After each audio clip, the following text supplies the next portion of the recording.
Craig, what can you tell us about the severity of Dansby's injury?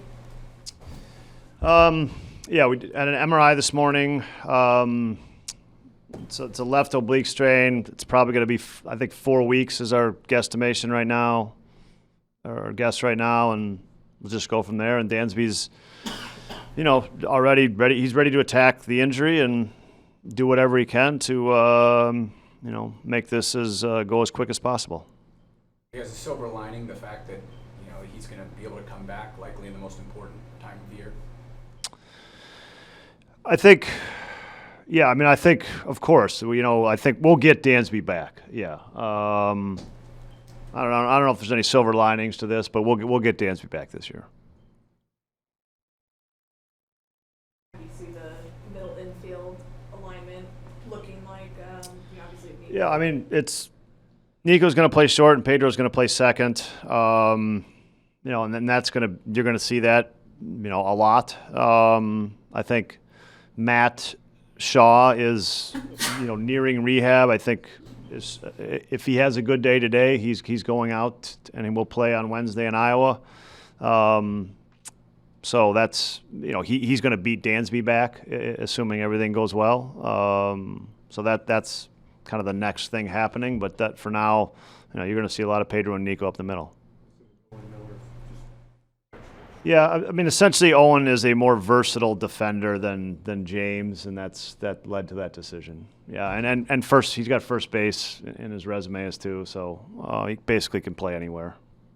How confidence in Pedro over the past few months, how much has it grown, and how confident are you can handle it every day? I don't think my confidence would matter at all right now. But I think Pedro's a good player. Bottom line, I think we've expected. I told you out of spring training, if Pedro has to come and play every day in April, I'm good with it. So, this is after 130 major league at bats where he's, really performed. He's more than ready for this. How long do you expect to be without Edward? I don't think Edward's issue is serious, but I also don't know when he's going to pitch next, if that makes sense. So, in other words, I don't know if we go 4 days and he's ready to pitch in the fourth day. I think big picture, take big picture of in general, we've got to come up with some better answers on the blisters thing. We keep the nail, the blister, we keep having some issues there. Frankly, one thing we're going to talk about is it happening the longer your outings are? And is that, causing this? And that may be something we consider for the rest of the year. At what point yesterday did he let you know what the blister was? When he came out of the game. Yeah. Craig, what are your thoughts on the White Sox and the fact that this team lost 102 games last year and the way they turned it around? Yeah, I think they have a good baseball team. There's players in their lineup that have taken really big steps forward this year. The guy that comes to mind is Vargas. He's taken a massive step forward. I think he's a really, really good hitter. And then they've, the young players that, you would expect the team to have after years of struggling have started to produce. And that's been a big deal for them. So it's a good team, an interesting team, and they're playing really well. What are the different challenges for Nico? We know what a great baseball defensive athlete he is, but what are the challenges from moving from playing second base to shortstop on a daily basis? I think mostly it's just when you play a single position every single day. I think there's just the little thing you're able to add those little things around the edges that to make plays or to get out or to be a little bit better. And so he just doesn't have that experience at shortstop for the last 3 years. He's played 10 games at shortstop in the last 3 years, essentially, right? So look, Nico can pick up a ground ball as good as anybody, but there's still some plays like that get to around the edge of your range and some tricky hops and balls you have to come into that he just hasn't made frequently because he hasn't played there. So they're just a little newer. Is the arm stretched out a different?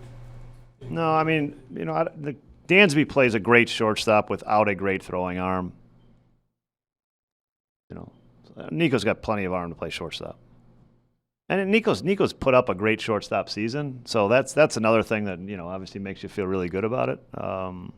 No worries there. It's just a new. He has not played a lot of games there in the last 3 years. That's the only thing that's different about playing shortstop for him. Craig, you mentioned the White Sox. Obviously, both teams in this series have aspirations playing very deep into October. Can you imagine in this city, knowing how crazy baseball is in this city, if these two teams met like the Mets and the Yankees did in 2000? Sign me up. Yeah. I'm in for all the fun, everything. You want to hype it up?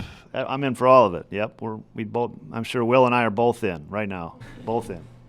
Yeah, how good is it for baseball though to be able to have two teams in the same city? Only a handful of teams have this kind of rivalry, and to have both teams in it at this time of year. Yeah, I mean, someone pointed out this is the biggest series since 1906, which is a pretty good historical, note. I was going to use that today. It's fun. I mean, I think these games are fun. Period. And look, these games are fun for the fans. Like that's the biggest thing. These are fun for the fans. It's fun when you can sit next to your family member, your best friend, your uncle, whatever, and you're cheering for a different team, and you can have fun with that. That's the best part about it.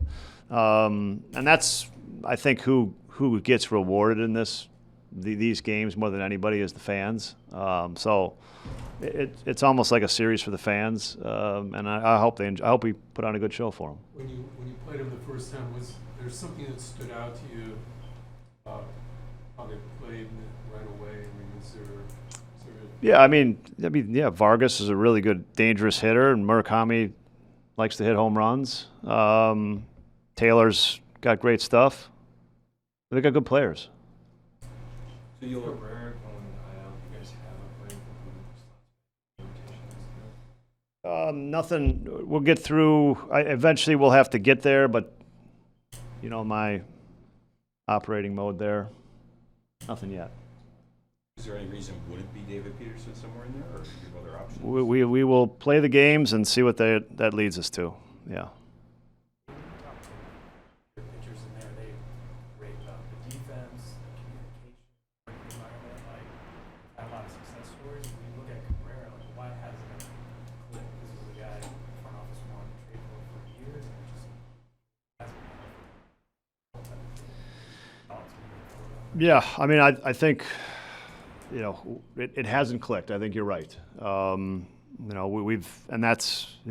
spend a lot of time figuring those out. I wish every story was a success story. This one right now is not.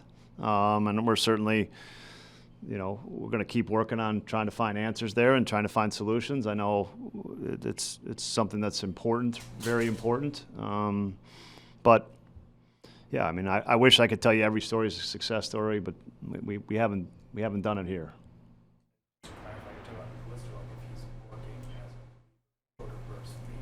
Yeah. Yeah. Kind of plan on having him work his way back with that mindset? Yeah, I think that's what we're going. That's what we're working on. That's what the working plan right now. Yes. How long we get? I think we're hoping we can have the blister behind us, and it really. He's dealt with this and pitched with this, and I think one of the things we're thinking is it doesn't pop up necessarily in bullpens. You know what I mean? When the volume is lower, so maybe we can make some progress there, and that can be a fix at least for the last 6 weeks here. To your knowledge, during those 3 rehab starts, nothing bothered him blister-wise? No. I mean, he has. There's a nail and a blister that it's kind of two. They're related. I mean, it popped up after the start in Knoxville, essentially. Yeah.